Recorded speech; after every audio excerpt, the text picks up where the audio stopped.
الرجيم بسم الله الرحمن الرحيم الحمد لله رب العالمين الرحمن الرحيم مالك يوم الدين إياك نعبد وإياك نستعين اهدنا الصراط المستقيم صراط الذين أنعمت عليهم غير المغضوب عليهم ولا الضالين.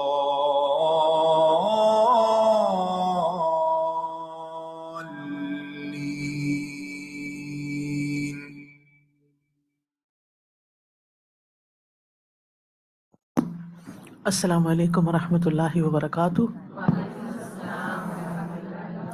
کیا حال ہے سب کا؟ الحمدللہ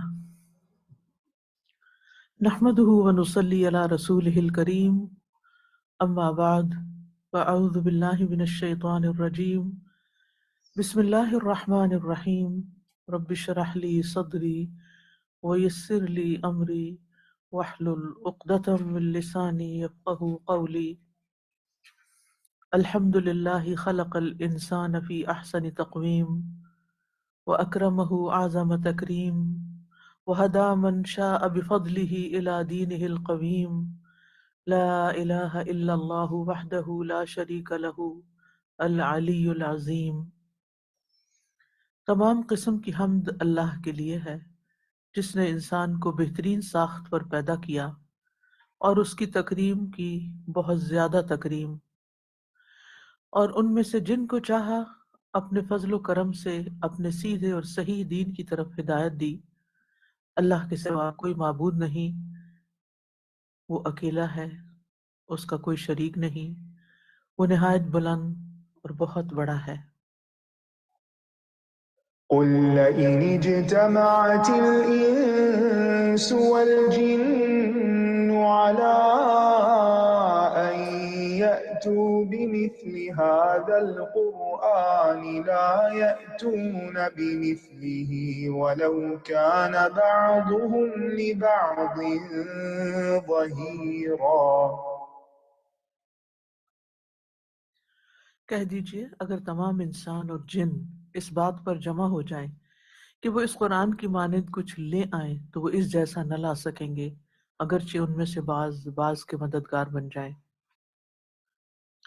آج ہم چھٹا باب شروع کریں گے، جمع قرآن اور اس کی تدوین، یعنی قرآن مجید کا جمع کرنا اور اس کو باقاعدہ ایک مصحف کی شکل میں مدون کرنا۔ جمع قرآن سے مراد قرآن کریم کا جمع کرنا ہے، خواہ یہ حفظ کرنے کی صورت میں ہو یا کتابت کی صورت میں ہو یا تلاوت کی ریکارڈنگ سے قرآن کو جمع کیا جائے۔ تدوین سے مراد قرآن کو کتابی صورت میں ترتیب دینا ہے۔ ان سب مراحل کی ایک دلچسپ معلوماتی تاریخ ہے جسے ایک طالب علم کے لیے جاننا بہت اہم ہے، تاکہ وہ آگاہ رہے کہ یہ مقدس کتاب کس طرح کن کن ادوار سے گزر کر محفوظ ترین صورت میں ہم تک پہنچی ہے۔ جمع قرآن کا مقصد کیا تھا؟ جمع قرآن کا مقصد یہی تھا کہ جس طرح قرآن مجید آپ صلی اللہ علیہ وسلم پر اترا ہے اور جس طرح آپ نے اسے پڑھا یا سکھایا ہے اسے لکھ کر محفوظ کر لیا جائے، جیسے اترا ہے، جیسے آپ نے پڑھایا سکھایا اسی ترتیب کے ساتھ محفوظ کر لیا جائے۔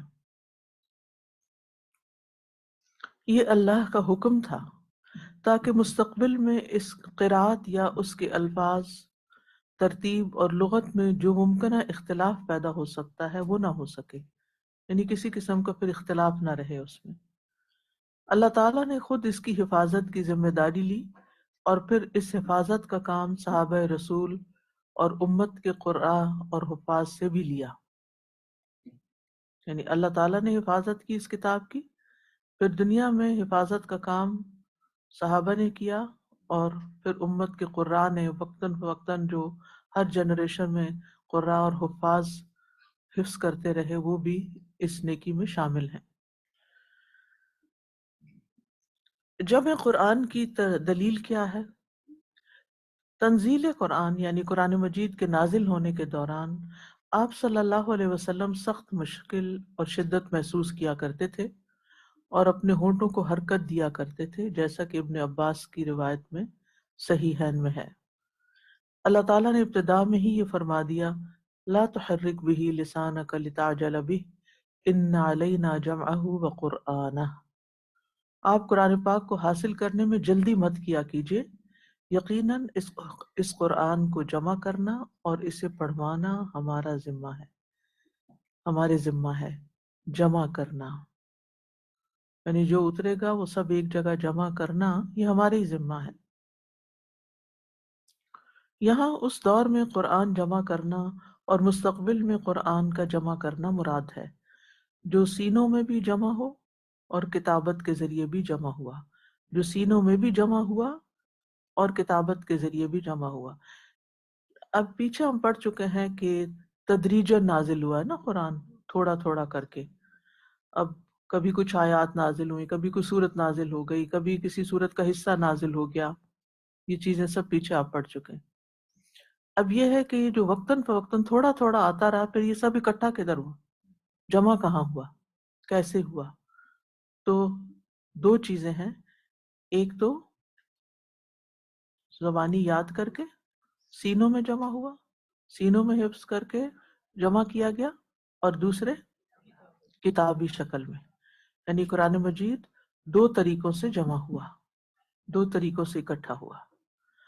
تو جمع و قرآن تو جمع کا مطلب سینوں میں بھی جمع ہونا یعنی حفظ کی شکل میں، اور کتابت کے ذریعے بھی جمع ہونا، جیسے کہ کچھ صحابہ قرآن مجید کا جو حصہ نازل ہوتا تھا فوراً ہی لکھ لیا کرتے تھے، یعنی کاتبین وحی تھے۔ جی، اور قرآن سے مراد آپ سے اسے ویسے ہی ترتیل سے پڑھوانا جس طرح آپ پر تازہ بتازہ اترتا، اور مختلف قراءات میں بھی پڑھوانا۔ قرآن کا مطلب کیا ہوتا ہے؟ قرأ یقرأ سے نا پڑھنا، یعنی آپ صلی اللہ علیہ وسلم سے بھی پڑھوانا۔ کب پڑھتے تھے آپ؟ جبریل علیہ السلام کو پڑھ کے سناتے تھے، جیسے بھی آپ پر اترتا، اور جو مختلف قراءات ہوتی تھی وہ بھی ساتھ اترتی تھی اور ان کو بھی آپ اسی طرح پڑھتے تھے۔ ٹھیک ہے، اب یہ کتنی قراءت تھی، کیا تھا وہ، کیسی تھی، یہ آگے انشاءاللہ اس پہ پوری الگ بحث آئے گی۔ چنانچہ جبریل امین آپ صلی اللہ علیہ وسلم کے پاس جب آتے تو آپ اطمینان اور غور سے سنا کرتے تھے۔ اس وقت آپ کو ساتھ ساتھ پڑھنے کی اجازت نہیں تھی کہ جبریل پڑھ رہے ہیں اور آپ بھی فوراً فوراً پڑھ رہے ہیں، نہیں۔ جب وہ چلے جاتے تو آپ ویسا ہی اسے پڑھ لیتے تھے جیسے انہوں نے پڑھا ہوتا تھا، یعنی آپ کے سینے میں محفوظ کر دیا جاتا تھا۔ جمع قرآن کے 4 ادوار، جیسے نزول قرآن کے ادوار تھے نا، یعنی مرحلے تھے، ایسے ہی اب جمع کے بھی، اب یہ سارا کام آپ دیکھیے گریجولی ہو رہا ہے، آہستہ آہستہ، سٹیپ بائی سٹیپ، بتدریج ہو رہا ہے۔ جمع قرآن کا وعدہ اللہ تعالیٰ نے پورا کیا اور اس کی حفاظت کا سامان ہر دور میں کیا۔ اس جمع کے کل 4 ادوار ہیں جنہیں پڑھ کر معلوم ہوتا ہے کہ اللہ تعالیٰ نے سوائے اپنی کتاب کے کسی اور کتاب کی حفاظت کا ذمہ نہیں لیا۔ یہ ادوار درج ذیل ہیں۔ پہلا دور، یعنی سب سے پہلے دور میں جو کہ نبی صلی اللہ علیہ وسلم کا دور تھا، اس میں قرآن پاک جو تھوڑا تھوڑا کر کے نازل ہوا تھا وہ کیسے جمع ہوا، کہاں اکٹھا ہوا۔ نبی صلی اللہ علیہ وسلم نے حفاظت قرآن کے لیے 2 ہدایات دی، نمبر 1 اسے حفظ کیا جائے، نمبر 2 اس کو لکھا جائے۔ وحی کے آغاز سے ہی آپ کو قرآن مجید یاد ہونا شروع ہو گیا، تو سب سے پہلے حافظ آپ خود تھے، کیونکہ آپ کو یہ تسلی دی گئی تھی کہ سنقرئک فلا تنسیٰ، ہم آپ کو پڑھوا دیں گے کہ آپ نہیں بھولیں گے۔ یعنی اللہ تعالیٰ آپ کو یاد کروا دے گا۔ تو جبریل علیہ السلام نے جو آپ کو سنایا وہ آپ کو ہو بہو یاد ہو گیا، اسے آپ کے دل مبارک پر اتار کر محفوظ کر دیا گیا۔ انا علینا جمعہ و قرآن، یقیناً اسے جمع کرنا اور اسے پڑھوانا ہماری ذمہ داری ہے۔ اب دیکھیے کہ دل سے زیادہ کوئی جگہ محفوظ کرنے کی نہیں ہو سکتی۔ دل کے باہر تو کوئی بھی چیز کہیں ہوگی، کوئی اٹھا لے گا، کوئی چرا لے گا، کوئی لے جائے گا، کوئی ضائع کر دے گا، لیکن جو چیز کسی کے دل میں ہے وہ تو نہیں نکال سکتا۔ تو حفظ جو ہے، یعنی حفظ قرآن جو ہے وہ حفاظت قرآن کا سب سے بڑا ذریعہ ہے جو اس کتاب کو نصیب ہوا ہے۔ دنیا کی کسی اور کتاب کے حصے میں یہ نہیں آیا۔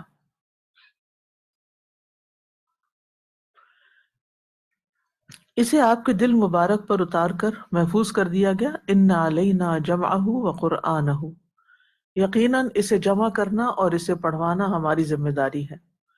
پھر یہ کہ ہر سال جبریل علیہ السلام کے ساتھ دور کیا کرتے تھے نبی صلی اللہ علیہ وسلم۔ دور کا کیا مطلب ہے؟ ان کو سناتے تھے۔ ہر سال آپ جبریل امین کے ساتھ نازل شدہ حصے کا باقاعدہ دور بھی کرتے تھے، یعنی جتنا نازل ہو چکا ہوتا تھا۔ حدیث میں ہے، ابو ہریرہ رضی اللہ عنہ سے روایت ہے کہ جبریل ہر سال آپ صلی اللہ علیہ وسلم کے ساتھ قرآن مجید کا ایک مرتبہ دور کیا کرتے۔ جس سال آپ نے وفات پائی، جبریل امین نے آپ کے ساتھ 2 مرتبہ دور کیا، اور اس وقت تک آلموسٹ سارا قرآن نازل ہو چکا تھا۔ آپ نے اس 2 مرتبہ دور کے بارے میں فرمایا، ان جبریل کان یعارضنی القرآن کل سنۃ مرۃ وانہ عارضنی العام مرتین ولا اراه الا حضر اجلی۔ جبریل میرے ساتھ ہر سال قرآن کریم کا ایک مرتبہ دور فرمایا کرتے۔ اس سال انہوں نے مجھ سے 2 مرتبہ دور کیا، میں تو یہی سمجھتا ہوں کہ میری موت آنے والی ہے، یعنی اس سے آپ نے اندازہ لگا لیا کہ اب یہ کام مکمل ہو گیا ہے۔ اب یہ ہے کہ نبی صلی اللہ علیہ وسلم پر، جیسے کہ آپ جانتے ہیں کہ نبوت مکہ میں نازل ہوئی تھی، تو مکہ میں حفظ کی صورتحال کیا تھی؟ مکی مسلمان بھی حیرت انگیز قوت حافظہ کے مالک تھے۔ یہ عربوں کا ایک خاص ملکہ تھا، یعنی ایک خاص صلاحیت تھی کہ ان کی میموری بہت اچھی تھی، حفظ کرنے کی صلاحیت بہت زیادہ تھی، جنہوں نے 13 برس کے حصے میں مکہ میں نازل ہونے والے قرآنی حصے کو تیزی سے اپنے سینوں میں محفوظ کر لیا۔ صحابہ کرام اور صحابیات کی بڑی تعداد نے نہ صرف اسے یاد کیا بلکہ لکھا بھی اور غور و تدبر کرنا بھی سیکھا۔ وہ اپنی پیاری نیند اور نرم اور گرم بستر کو چھوڑ کر قیام اللیل کرتے اور تہجد میں اسے پڑھا کرتے تھے۔ ان کے گھروں سے گزرنے والوں اور مسافروں کو قرآن پڑھنے کی آوازیں سنائی دیتی تھیں۔ سیدنا ابوبکر صدیق رضی اللہ عنہ نے اسی بنا پر ابن الدغنہ کی امان واپس کر دی تھی کہ میں اس قرآن کو پڑھے بغیر نہیں رہ سکتا۔ وہ قصہ تو آپ نے سیرت میں پڑھا ہوگا کہ حضرت ابوبکر نے اپنے گھر کے صحن میں ایک چھوٹی سی مسجد بنا لی تھی، مسجد نہیں کہ بڑا ہیوی اسٹرکچر کو کھڑا کیا تھا، یعنی ایک حصے کو نماز کے لیے مخصوص کر لیا تھا۔ اب ہوتا یہ تھا کہ جب وہ خوبصورت آواز میں قرآن کی تلاوت کرتے تو ارد گرد سے بچے اور عورتیں وہاں جمع ہو جاتے اور وہ متاثر ہوتے اور وہ سنتے۔ تو اب یہ ہوا کہ قریش کے سرداروں کو فکر پڑ گئی کہ اس طرح تو ہمارے گھر کی عورتیں اور بچے جو ہیں وہ متاثر ہو کے مسلمان ہو جائیں گے۔ تو انہوں نے پھر ابن الدغنہ وہ ہے جس نے آپ کو امان دی تھی، تو اس سے کہا کہ تم یہ امان واپس لو کیونکہ یہ ہمارے لوگوں کے لیے خطرہ ہے۔ تو پھر اس طرح انہوں نے واپس کر دی کہ میں قرآن پڑھنا نہیں چھوڑ سکتا۔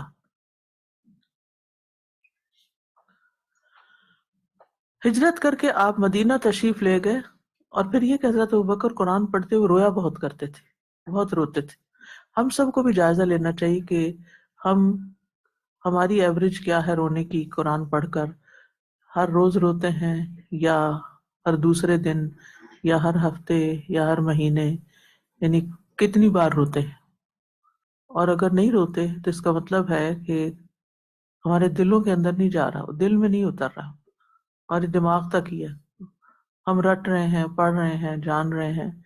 تو اسی لیے میں آپ کو کہتی ہوں رہتی ہوں کہ اچھی قرآت سننا شروع کرے، کیونکہ اچھی قرآت جو ہے وہ دل پہ اثر ڈالتی ہے اور آنکھیں بھیگتی ہیں، اور قرآن پڑھ کر آنکھوں کا بھیگنا ایک اچھی علامت ہے، خوشخبری ہے کہ قرآن جو ہے وہ دل پہ جا رہا ہے، کیونکہ قرآن دلوں کو نرم کرتا ہے، دلوں کے لیے شفا ہے، دلوں پر اثر انداز ہوتا ہے، اور جو چیز انسان کے دل پہ اثر انداز ہو جاتی ہے پھر اس سے انسان کی ساری زندگی بدل جاتی ہے، انسان ایک نیا انسان ہی بن جاتا ہے۔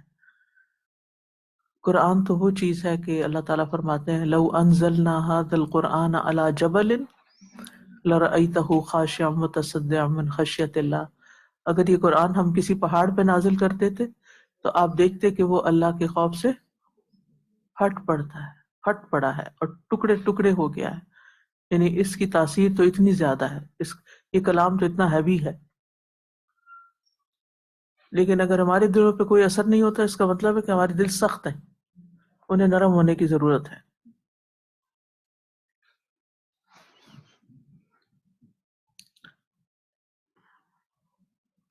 ہجرت ہوئی، پھر ہجرت کر کے یعنی مدینہ میں کیسے ہوئی قرآن کی تعلیم اور جمع؟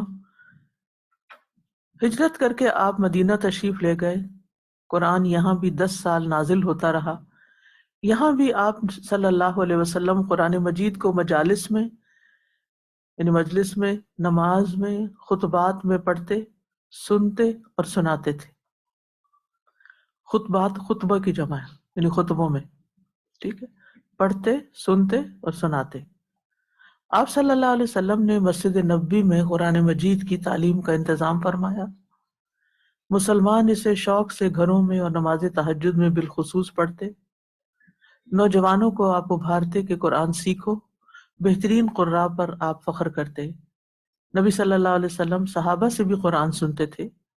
آپ نے ابو موسیٰ اشعری رضی اللہ عنہ کی تلاوت سن کے فرمایا، اگر تم یعنی حضرت ابو موسیٰ اشعری کو آپ نے فرمایا اگر تم مجھے دیکھتے تو آج رات میں نے تمہاری تلاوت سنی تھی، تمہیں آل داؤد کی خوبصورت آوازوں میں سے آواز دی گئی ہے، یعنی حضرت داؤد کے جو وہ جب ہمز پڑھتے تھے تو پہاڑ اور پرندے اور سب سمٹ جاتے، پرندے سمٹ کے آ جاتے اور وہ پہاڑوں میں گونج پیدا ہو جاتی، یعنی وہ دہراتے آپ کی تسبیح کو،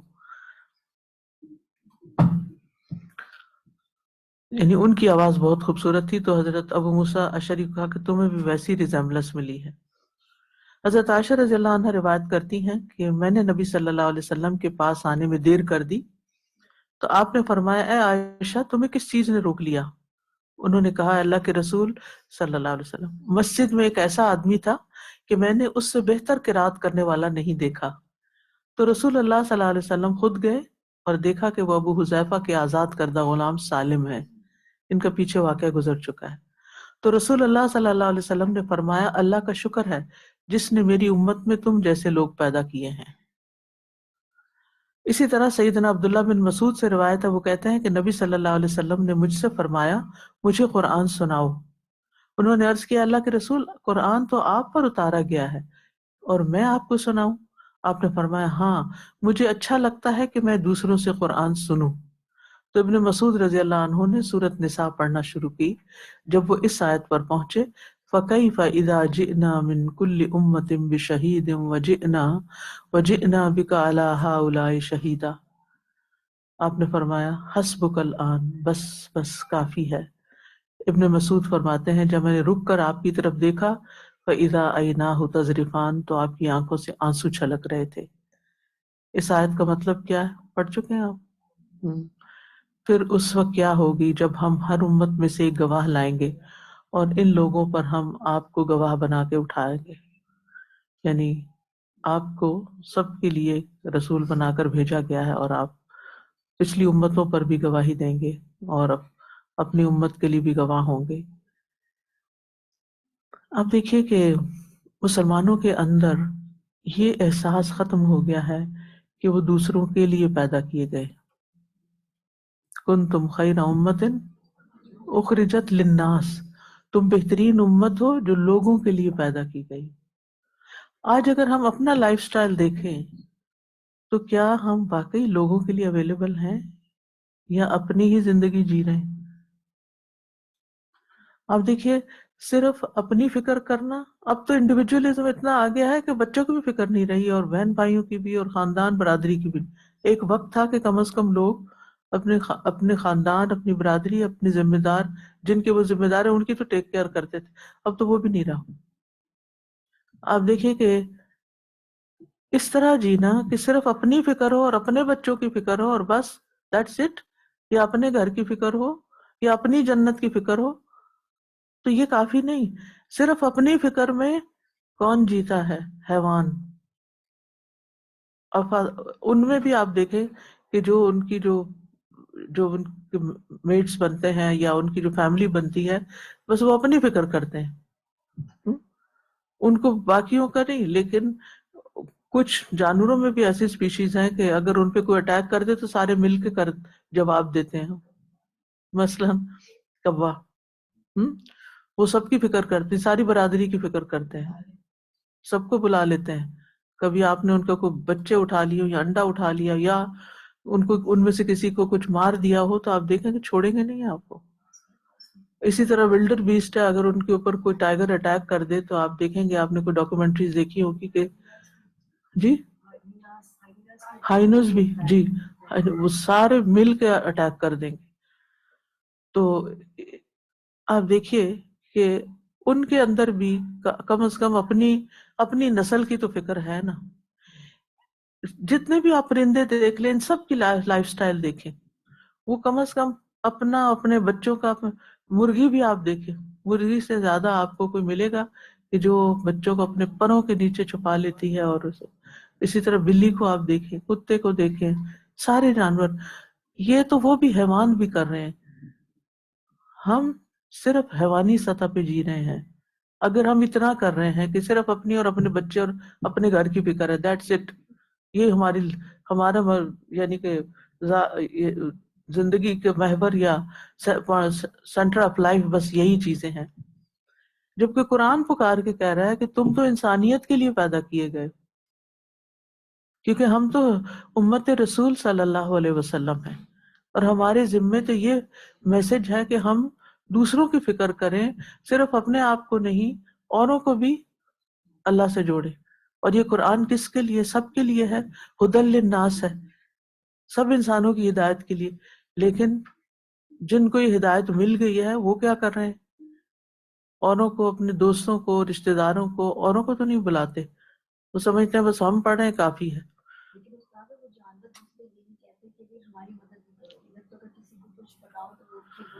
نہیں، برا یہ بات یہ نا کہ ہم اپنی ذات پہ کچھ سہنا ہی نہیں چاہتے، ہم صرف برا ماننے سے گھبراتے ہیں.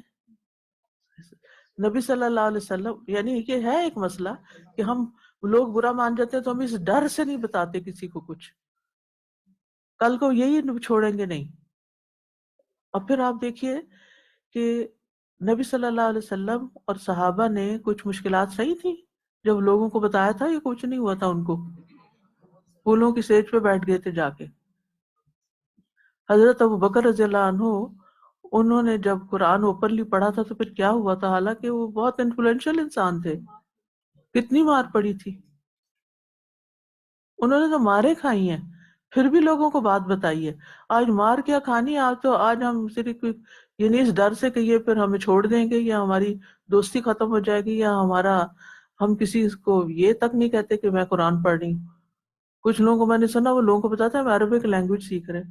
میں نے کہا یار، عربک لینگویج قرآن سے زیادہ امپورٹنٹ ہے کہ ہم اس کے ذریعے اپنے آپ کو انٹروڈیوس کریں، اور یہ نہ بتائیں کہ ہم اللہ کی کتاب سیکھ رہے ہیں.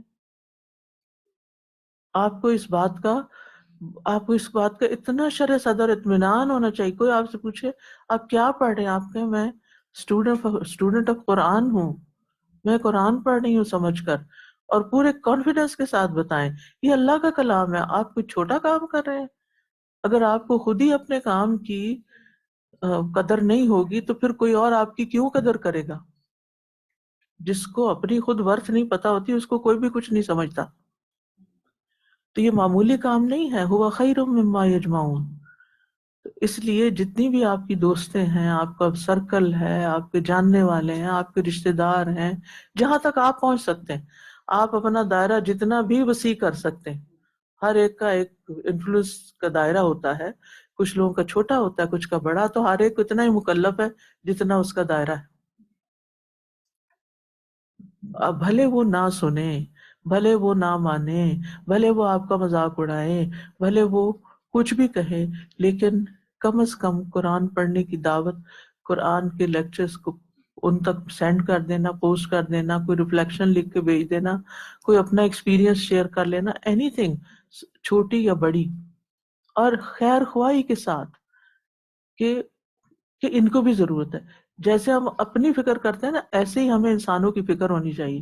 اچھا, ہمارے یہاں مسلمانوں کے اندر جب یہ چیز آتی ہے نا کہ کسی کی فکر کرنی ہے, تو زیادہ سے زیادہ فکر کتنی کر لیتے ہیں؟ اگر اس نے کھایا نہیں تو اس کو کچھ کھلا دیں, غریبوں مسکینوں کے لیے کوئی لنگر چلا دیں, چلیں اچھی بات ہے, میں نہیں کہتی کہ نہ کھلائیں, وہ بھی بڑا نیکی کا کام ہے. یا پھر کپڑے خرید کے ان کو دے دیں, یا پھر کوئی اور ان کا گھر نہیں, غریبوں کا گھر ہے وہ نہیں بن رہا تو چلو گھر بنائیں. اتنے غریبوں کو گھر بنا کے دے کے بھی آپ نے ان کو قرآن کا کچھ نہیں بتایا. الوداع اسلام آباد میں میری بہت ساری ابھی ریسنٹلی جب میں گئی ہوئی تھی تو میٹنگز ہوتی نہیں, میں نے کہا کہ آپ خوب دل بھر کے ویلفیئر کا کام کریں, لیکن ایک بندہ ہاتھ سے نہ جانے پائے کہ جس کی آپ مدد کریں صرف دنیا کی نہیں, اس کی آخرت کی فکر ساتھ کر رہی ہے. کسی بھی طریقے کہیں بھی جوڑے ان کو, کچھ بھی کریں. جیسے میں بھی آئی ہوں ادھر, تو مجھے میری ایک فرینڈ نے ہی بتایا تھا ایک پارٹی میں کہ اس طرح سے قرآن کی کلاسز ہو رہی ہیں, فون پر ہو رہی ہیں, اور لٹرلی میں نے کہا ٹھیک ہے, انہوں نے اور کو بھی بتایا تھا, لیکن میں نے کہا ٹھیک ہے میں لیتی ہوں, اور میں نے وہ شروع کی. اور اللہ تعالیٰ نے, میں کہتی ہوں سبحان اللہ الحمدللہ, کہ اس طرح میرے رستے بنائے. میں وہ کلاس صرف فون پہ لیتی تھی, اور کرتے کرتے پھر آگے وہیں سے کسی نے بتایا آپ کے درس کا, کافی سال بعد, 2-3 سالوں کے بعد. تو یعنی میں جڑتی گئی, اور وہ میری ٹیچر جو تھی وہ مجھے انکریج کرتی تھی, نہیں آپ کر سکتی ہیں. کئی دفعہ جیسے نہیں بھی آتا تھا, but she was so cooperative, اور فون پہ, اور ان کا یعنی یہ کام وہ لوگ کر رہے ہیں اور ان سے پڑھ کے نکل رہی ہیں. الحمدللہ, اور الحمدللہ یہ کرنا چاہیے, ایک چھوٹی سی نیکی جو ہے نا بالکل وہ بہت پھیلتی ہے. بالکل. اور میں ہمیشہ سوچتی ہوں کہ اگر 10 لوگ میری بات نہیں مانیں گے, میں کہیں بھی بتاتی ہوں نا, میں سوچتی ہوں 10 نہیں میری مانیں گے, ایک تو مان جائے گا نا. مجھے وہ ایک چاہیے جو میری بھی بخشش اور اپنی بھی بخشش کا ذریعہ بن جائے. کیونکہ ہمیں اس سے کوئی نہیں کہ کتنا کراؤڈ ہمیں سنتا ہے, ہمیں یہ ہونا چاہیے کہ کس کو اللہ تعالیٰ ہدایت دے ہمارے ذریعے سے, اور وہ ہمارے لیے 100 سرخ قیمتی اونٹوں سے بہتر بن جائے, بہت بڑی دولت سے بڑی بہتر بن جائے. السلام علیکم ورحمۃ اللہ. امریکہ میں ڈاکٹر سبیل ہیں, وہ کام کرتے ہیں تبلیغ کا. تو وہ بتاتے ہیں کہ بہت شدید ٹھنڈ تھی اور سب لوگوں کو بہت, یعنی باہر نکلنے کا کوئی راستہ ہی نہیں تھا. انہوں نے سموسے تلے, پکوڑے تلے اور چائے گھر میں بنائی, اور اپنے بچوں سے لکھوایا, جیسے حدیث کرتے ہیں کہ ہمسایوں کا ہم نے خیال رکھنا ہے, اور جا کے ہر ایک کے ہمسائے کے گھر میں ہینڈ ریٹن نوٹ لکھا کہ آپ کو چائے چاہیے, آپ کو کھانا چاہیے, ہمارے گھر کے دروازے آپ کے لیے کھلے ہیں, اور ساتھ میں ان کو کچھ دے کے بھی آئے. اتنا بڑا امپیکٹ ہوا, اور ان لوگوں نے اتنی اس چیز کو قبول کیا. اور وہ ماشاءاللہ اپنی مسجد میں لوگوں کو اوپن ہاؤس کرتے ہیں کہ سب لوگ آئیں اور پوچھیں کوشچن. ان کے 5-6 سٹیپس ایسے ہیں جو وہ بتاتے ہیں کہ تبلیغ کرتے ہوئے آپ کیا بتا سکتے ہیں لوگوں کو, تو وہ آپ کی طرف کھینچیں گے, وہ ضرور دیکھنا چاہیے. ابھی کچھ دن پہلے ہاسپٹل گئی تھی بیٹی کو لے کے, تو میں کیا کرتی ہوں کہ میک شور کرتی ہوں, خاص کر کے ہاسپٹل میں, کیونکہ یہاں پہ ایمرجنسی میں اگر لمبی ویٹنگ ہے تو میں اپنا قرآن یا جو بھی رہتا ہے وہ میرے لیے بیسٹ ٹائم ہوتا ہے, وہ آرام سے کرتی رہتی ہوں. تو میں وہاں پڑھ رہی تھی, اور پھر ایکس رے کا ٹائم ہوا, تو وہ ادھر سے پیچھے سے مجھے آواز آ کے دی ہے کسی نے کہ چلیں آپ کا ٹائم ہو گیا. تو پھر انہوں نے کہا, کوئی انڈیا سے تھے شاید, تو نان مسلم, تو انہوں نے بولا کہ اپنا حساب کتاب آپ اندر کر لیجیے, چلیے آئیے. مطلب ان کو لگا میں کچھ حساب کتاب کری, میں کچھ گرامر کا کر رہی تھی وہاں بیٹھ کے, تو بولے اپنا حساب کتاب اندر کر لیجیے. تو جب میں اندر کری تو میں نے بولا نہیں میں حساب نہیں, I am a student of Quran. Oh اچھا قرآن پڑھ رہے ہو, بس ہو گیا, چلے گئے اندر چلے گئے. پھر جب وہ بیٹی میری چینج کرنے کے لیے گئی, ہی کیم ٹو می, کیونکہ وہ اسٹوڈنٹ آف قرآن سن لیا تھا. بولا اچھا آپ قرآن پڑھ رہے ہو, تو میرے بچے پوچھتے ہیں نا کہ قرآن میں لائک آپ لوگ مسلمان میں اتنا لائک الگ الگ لوگ ہیں, سب ایک نہیں ہے. تب نا this is the reason I am starting, کیونکہ لوگ پڑھتے نہیں ہیں قرآن. میں نے اس بولنے کی وجہ سے وہ آگے کوئی چیز کلیریفائی کیا, تو ہم بولنے سے شرمائے نہیں, گھبرائے نہیں, بی پراؤڈ, یعنی لفظ قرآن بولنے سے کبھی نہ گھبرائیں. بالکل. نورین نے ہاتھ کھڑا کیا. نورین. جی السلام علیکم اساتذہ. ایک چیز ہے, ہم لوگوں نے نا اپنا ایک سیلف پرسیپشن بنایا ہوا ہے کہ ہم لوگوں کو نہیں بتائیں گے کیونکہ ہم perfect nahi hai. Yeah, because we are a student, so we are not good enough to tell others.